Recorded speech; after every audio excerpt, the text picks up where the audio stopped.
መቃናትና የስኬት ዓመት ይሁንላችሁ። እግዚአብሔር ዓላማው ላይ እግዚአብሔር የጀመረው ነገር ላይ በጣም ጨካኝ ነው። ብቻ ዓላማው በእናንተ ሕይወት ላይ ካለ አንዳንዴ በእናንተ ሕይወት ላይ ያልጸለያችሁበት ነገር ሊመጣ ይችላል። ያላሰባችሁት ነገር ሊመጣ ይችላል። እግዚአብሔር በእናንተ ሕይወት ላይ የሆነ ጉዳይ ከጀመረ በእውነት በጣም ብዙ ነገር ያስጥላችኋል። በጣም ብዙ ነገር ከእጃችሁ ላይ ዞር ሊያደርግ ይችላል። በጣም የምትወዷቸው ነገሮች ከእጃችሁ ላይ ሊነጥቃችሁ ይችላል።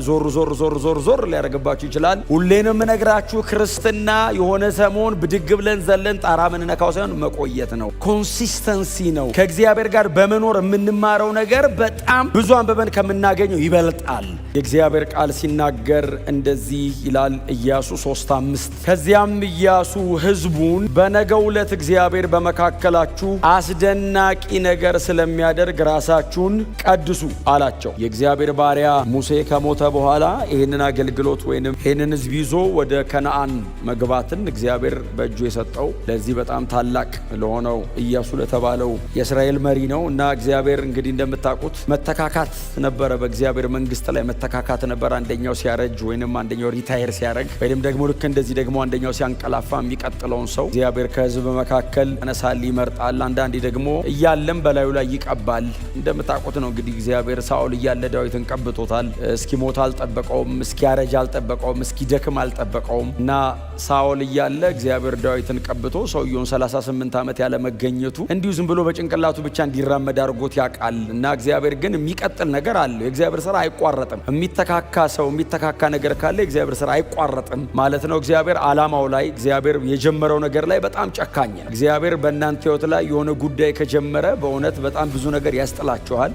በጣም ብዙ ነገር ከእጃችሁ ላይ ዞር ሊያደርግ ይችላል። በጣም የምትወዷቸውን ነገሮች ከእጃችሁ ላይ ሊነጥቃችሁ ይችላል። ዞር ሊያደርግባችሁ ይችላል። ብቻ ዓላማው በእናንተ ሕይወት ላይ ካለ አንዳንዴ በእናንተ ሕይወት ላይ ያልጸለያችሁበት ነገር ሊመጣ ይችላል። ያላሰባችሁት ነገር ሊመጣ ይችላል። እኔ እዚህ ድረስ መች ጸለይኩ መች ለመንኩ እዚህ ድረስ እግዚአብሔር ሆይ ልትሉ ትችላላችሁ። እኔ ብዙ ጊዜ አነሳታለሁ። በእርግጥ ኑሐሚንን ብዙ ጊዜ አንስቻት አላቅም። ሩትን ነው ማነሳት። እኔ ያው ሩት ስለሆነች እንትኑ ላይ ያለችው፣ ግን ሩት ለመምጣቷ ምክንያት ደግሞ ኑሐሚን ናት። ታስታውሳታላችሁ ኑሐሚንን መጽሐፍ ሩት ላይ በመሳፍንት ዘመን የተከናወነ ታሪክ ነው። እና መሳፍንት 16 አካባቢ ላይ ነው ታሪኩ የተከናወነው። ልጅቷ ለብቻ መጽሐፍ ይዛ ስለወጣች እንጂ መሳፍንት 16 አካባቢ እነ ሶምሶን ካበቁ በኋላ አካባቢ ነው። ያኔ ነው ከቤተልሔም ወደ ሞዓብ በረሃብ ምክንያት ሰዎች መጓዝ የጀመሩት። ያኔ ነው መሀል ላይ ነው። እና ሩትን ይዞ ለመምጣት እግዚአብሔር ኑሐሚን የከፈለችውን ዋጋ መቼስ እንደው በእውነት እንደው መጽሐፉ ላይ ስለሆነ ብቻ እንደው አንብበን እንጽናናለን እንጂ መቼስ ኑሐሚን የከፈለችው ዋጋ እንዲህ ነው የሚባል አይደለም አይደል? በዛ ምድር ሄደች፣ ብዙ ነገር ይዛ ሄዳ ባዶ እጇን ነው አይደል የተመለሰችው።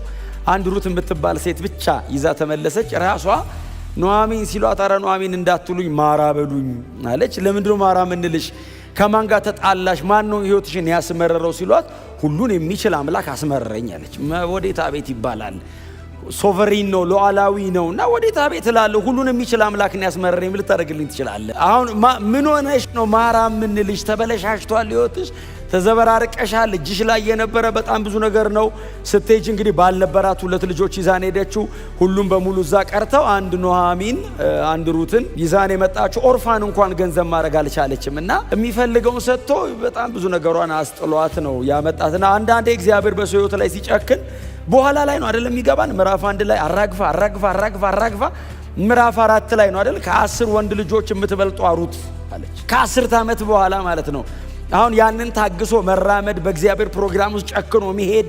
ሁሌንም እነግራችሁ ክርስትና የሆነ ሰሞን ብድግ ብለን ዘለን ጣራ ምንነካው ሳይሆን መቆየት ነው። ኮንሲስተንሲ ነው። ከእግዚአብሔር ጋር በመኖር የምንማረው ነገር በጣም ብዙ አንብበን ከምናገኘው ይበልጣል።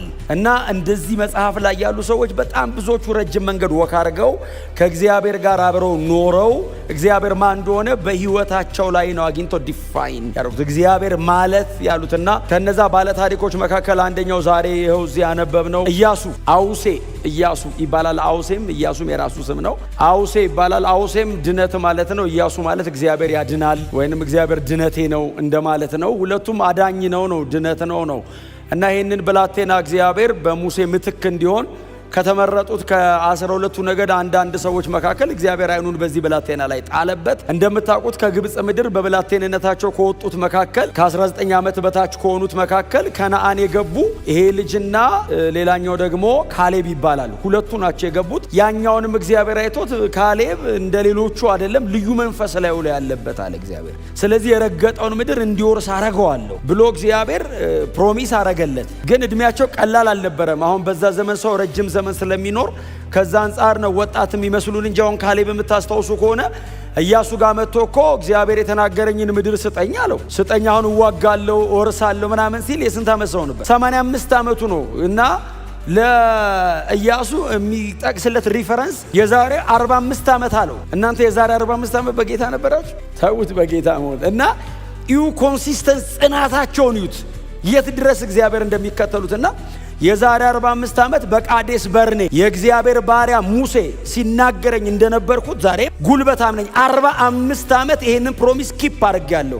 እግዚአብሔርን በጽናት ተከትየዋለሁ አለ። እግዚአብሔርን በጽናት የተከተለው ቤተ መንግስት አይደለም፣ ምድረ በዳን የተከተለው። ደመናው ሲሄድ የሚኬድበት፣ ደመና ሲቆም የሚቆምበት፣ ጊንጥና እባብ ባለበት እፉኝት እየነደፈ አጠገቡ ብዙ ሰው የሚያራግፍበት ምድረ በዳ ላይ ነው እግዚአብሔርን በጽናት ተከትየዋለሁ አለ።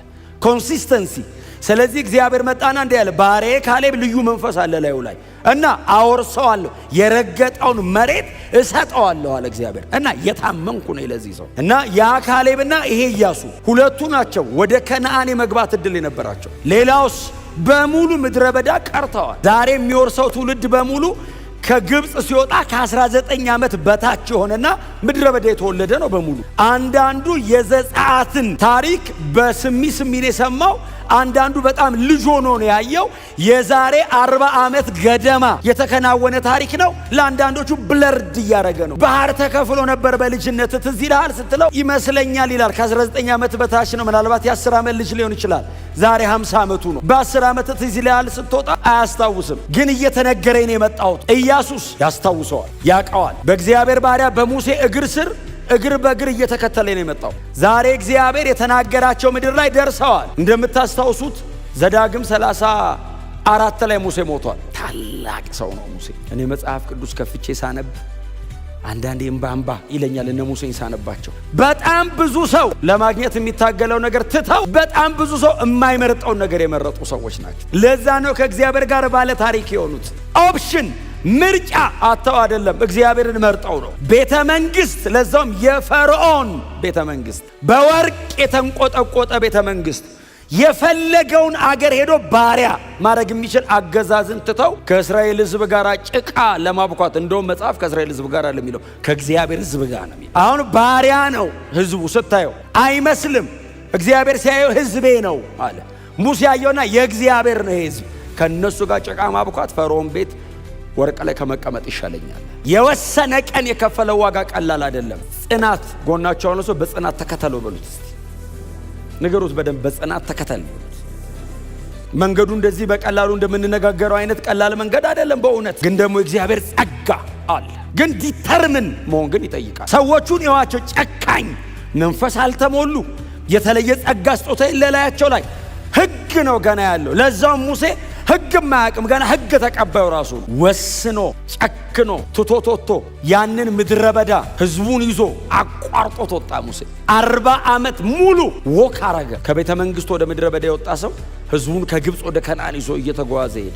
ሲሞት ዘዳግም 34ን እናንተ ጊዜ ስታገኙ አንብቡት። ሙሴ ያልጻፈው ኢያሱ ሊሆን ይችላል ይጻፍ። የእግዚአብሔር ባሪያ ሙሴ ሞተ ይላል። ሲጻፍ ሙሴ ሞተ አይደለም ይለው፣ የእግዚአብሔር ባሪያ ሙሴ ሞተ። ሲሞት ሰው ሲሞት ነው አይደል እውነቱ የሚጻፈው። በሕይወት እያለማ ምን ይለኛልም ተብሎ አንዳንዴ እና ሲሞት እንደዚህ አለ አይደል። አይኑ አልፈዘዘም፣ ጉልበቱ አልደነዘዘም፣ ብርቱ ነበር ሲሞት። በፈርዖንና በግብጽ ፊት በእስራኤል ልጆችና በምድረ በዳው መካከል እነዛን አስፈሪ ምልክቶችና ተአምራትን እንዳደረገ እግዚአብሔርን ፊት ለፊት እንዳዋራ እንደ ባሪያው እንደ ሙሴ ያለ የለም ተባለ። አየ ሙሴ ሲሞት እስራኤል ሐዘን መቀመጧ ብቻ አይደለም፣ ኢያሱም ሐዘን ይቀመጣል። ከሙሴ ቀጥሎ ማገልገል ሲቃይ ነው። ኦልሬዲ ሙሴ ያስቀመጠው ስታንዳርድ አለ። ወይ የሙሴ አይነት መሆን አለብህ ወይ መብለጥ አለብህ። አትሊስት የሙሴ አይነት መሆን አለብህ። የተለመደ የተቀመጠ ስታንዳርድ አለ። ለኢያሱም ሲቃይ ነው። ሕዝበ እስራኤልም በሙሉ ተሰብስበው መጥተው ያሉት እሱን ነው። ችግር የለውም አሉት፣ እንገዛልሃለን። ግን ከባሪያው ከሙሴ ጋር የነበረ እግዚአብሔር ብቻ ካንተ ጋር ነው። በቂ ኤክስፔሪየንስ አለ። 40 ዓመት ተከተለዋል ሙሴን እግር በእግር። በጣም ብዙ ነገሮችን ሙሴ ሳይ አብረኸው አይተሃል። በሙሴ መጠን ባታይም አንተ ተራራ ግርጌ ቁጭ ብለ እሱ ተራራ አናት ላይ ተቀምጦ የሆነ ብለርድ ቢያረግብም ብዥ ቢልብም አይተሃል። ይህ ኤክስፔሪየንስ ችግር የለብህም። እምንጠይቅህ ያሻካይናው የእግዚአብሔር ክብር ያንን ደመና አንተ ጋር ይኑር እንጂ እንገዛለን። አሁን የኢያሱ ጥያቄ አለህ ወይ ነው? አብረኸኝ። እግዚአብሔር መጣና እንደዚህ ያለው ከባሪያዬ ከሙሴ ጋር እንደነበርኩኝ እንዲሁ ካንተ ጋር እሆናለሁ። አይዞህ። ግን ያው ታውቃለህ እኔ ዝም ብዬ እንደማለው ነው። እግዚአብሔር ከኔ ጋር ሁን ስለተባልኩ ብቻ መሆን አይነት አይደለሁም። እኔ ባሪያዬ ሙሴ ያዘዘን ትእዛዝ በቀንና በሌሊት አስብ፣ አሰላስል፣ ዓይንን ከዚህ ሕግ ላይ እንዳትነቅል፣ ፈቀቅ እንዳትል። እንደዛ ከሆነ እኔ አብሬ እሆናለሁ። ይቀናልሃል፣ ይሳካልሃል፣ ይከናወንልሃል። መቃናትና የስኬት ዓመት ይሁንላችሁ። ግን ስኬት የእግዚአብሔርን ሕግ በመጠበቅ ሲሆን ጥሩ ነው። ስኬት በምኞት መሆን የለበትም። ይሳካልኛል ተብሎ አይሆንም። እንደዚህ አይነት ነገር የለም። የክርስትና ነው። ፕሪንሲፕል አለ። እግዚአብሔር የሚፈልገውን ከኔ ሲያገኝ ነው እንጂ ስኬት አንዳንድ ነገሮች አይደሉም። ስኬት እግዚአብሔር ከኔ ጋር መቆሙ ነው። እግዚአብሔር ካንተ ጋር ካለ ምንም ነገር አብሮ ይኖራል። ያለ እግዚአብሔር ብዙ ነገር ከሚኖር ምንም ነገር ሳይኖር እግዚአብሔር ከኛ ጋር ቢሆን ለውድድርም ለንጽጽርም አይቀርብም። እናንተ ምርጫችሁ እንደሱ እንደሚሆን በጣም ተስፋ አደርጋለሁ። ክብር ለኢየሱስ ይሁን። አብሬ እሆናለሁ ግን አለው ትእዛዜን ጠብቅ ብቻ አይደለም ያለው፣ በቀንና በሌሊት አስብ አለው። ቀጥሎስ አሰላስል፣ እንደ ምልክት አድርገዋለሁ። እዚህ ላይ ያደርጋሉ አይሁዳን፣ እዚህ ጋር አድርገዋለሁ እና ዓይን ሁልጊዜ ሲያይ እዚህ ጋር ይይ ቶትህን፣ ዲዛይርህን፣ አፒታይትህን ኮንትሮል ያደርግልሃል። እዚህ ላይ ያደርገው። ቀጥሎ እዚህም ላይ ያደርገው። አንጠልጥል፣ እንደ ምልክት አድርግ። ያየ በሙሉ ሲያይ ከሕግ ውጭ እንዳያዋራህ ዲሲፕሊን ሁን አለው እግዚአብሔር። የፈለግከውን እንዳትሆን ሕጉ የሚጠይቅን ስጠው። ያኔ የምትፈልገውን በሙሉ ታገኛለህ። እስቲ አሜን በሏ። ኦልሬዲ እግዚአብሔር ይህንን የሚናገረው ለመረጠው ሰው ነው። አፖይንት ላረገው ሰው ነው። ሕዝቤን ትመራለህ ላለው ሰውዬን ይህንን ሁሉ ትእዛዝ የሚሰጠው። ትመራለህ ብለኝ የለይ? አዎ ኦልሬዲ በትሩን ሰጥተኛል፣ ወንበሩንም ሰጥተኛል። ሙሴም ሞቷል። እንደፈለግኩ አይቻልም። ክብሬ አብሮ አይሆንም። እኔን ከፈለግከኝ አለው እግዚአብሔር፣ አዎ በዚህ በኩል ሂድ። እኔ እዚህ ጋር ነው ያለሁት። እኔ የፈለግኩት መንገድ ላይ እየመጣ የሚያቋርጥ እግዚአብሔር የለም። የሚፈልገው መንገድ ላይ ነው የሚጠራኝ። አሜን በሏ። እና ከኢያሱ ጋር ዲል አድርገው ጨረሰው። አሁን ወደ ህዝቡ መጥቷል። የህዝቡ ልንገራችሁ እና ይብቃኝ። እስራኤል ወደ ከነዓን መጣች፣ ወደ ከነዓን ደረሰች። እንዳልኳችሁ በጣም ብዙ ህዝብ ነው። 1.2 ሚሊዮን አካባቢ ይመስለኛል። ዘውልቅ መጽሐፍ ላይ ሄዳችሁ ማንበብ ትችላላችሁ። 1.2 ሚሊዮን አካባቢ ነው። ወንዶቹ ብቻ 600 ሺህ ናቸው። ዘውልቅ ማለት ቁጥሮች አይደል? ትርጉሙ ነምበርስ ቁጥሮች እንደማለት ነው። ዘውልቅ ምዕራፍ 1 ላይ እና የመጨረሻው ምዕራፍ ላይ ሁለቱም ጋር ስታቲስቲክስ አለ፣ ይቆጠራል። ህዝብ ስታቲስቲክስ ሲቀመጥ ምዕራፍ የመጀመሪያዎቹ ምዕራፍ ላይ ያለው ቁጥርና መጨረሻ ላይ ያለው ቁጥር ተመጣጣኝ ነው። የዘውልቅ መጽሐፍ ማለት ከአምስቱ የሙሴ መጽሐፍት መካከል በሳይዝ ትንሹ ነው። ረጅም ዓመት ግን እሱ ነው። 38 ዓመት ተኩል ነው ዘውልቅ መጽሐፍ። እነ ዘጸአት፣ እነ ዘሌዋውያን፣ እነ ዘዳግም ምናምን ባይዘው 1 ዓመት ተኩል አይሞሉ። 38 ዓመት ተኩል ዘውልቅ ነው። የእስራኤል ግን በጣም አጭሯ መጽሐፍ እሱ ነው። ብዙ ህዝብ አልቆ አዲሱ ትውልድ የተተካበት መጽሐፍ ነው እና የወጣውን ህዝብ ታክቶ እግዚአብሔር ከሥራ አውጥቷል። ሌላ እና ህዝበ እስራኤል ዮርዳኖስ ጋር መጥተዋል እና ዮርዳኖስ ፊታቸው ቆሟል። እንግዲህ የተወሰኑ እንዳልኳቸው ነው። አንዳንዶቹ በጣም ብዥ ያለባቸው ቀይ ባህር ሲከፈል ትዝ ይላቸዋል እና ኢያሱን አይ ቲንክ ቼክ ያደርጉታል። የዛሬ 40 ዓመት ቀይ ባህር ተከፍሎ ነበር አይደል ይሉታል። አዎ ዮርዳኖስ ፊታችን ቆሟል። ምን ታስባለህ? እግዚአብሔር መጣና ኢያሱ እንደዚህ አለው፣ ይሄን ህዝብ ይዘህ ዮርዳኖስን ትሻገራለህ አለው። እኔ እኮ እግዚአብሔር እኮ ድፍን ነገር እኮ ነው የሚናገረው። አሁን አከፋፈሉ እንዲህ ነው፣ ስትከፍለው እንደዚህ ነው፣ በዚህ በኩል አድርግ አይልም። ይዘው ትሻገራለህ ነው ያለው። 1.2 ሚሊዮን ሰው በምን ጀልባ ነው ብትወስደው? የዛሬ 3400 ዓመት ምን አይነት መርከብ ብታዘጋጅ ይዞት ደግሞ ዮርዳኖስ ነው። ዮርዳኖስን እንዴ እንዴ እዚህ ሰፈር ወንዝ ሲሞላ እኛ ጀርባ ያለው ወንዝ ሲሞላ ቀላል ነው እንዴ? ዮርዳኖስ እኮ ዮርዳኖስ ስሙ ራሱ ሞትና ፍርድ ነው። ባይዚ ትርጉሙ ዮርዳኖስ ማለት ሞትና ፍርድ ማለት ነው። ይዘው ትሻገራለህ አለው። ኢያሱስ እሺ አለ። የእግዚአብሔር ባሪያ ሙሴ ከእግዚአብሔር ጋር ያለው መንገድ አይቷላ። እሺ አለ።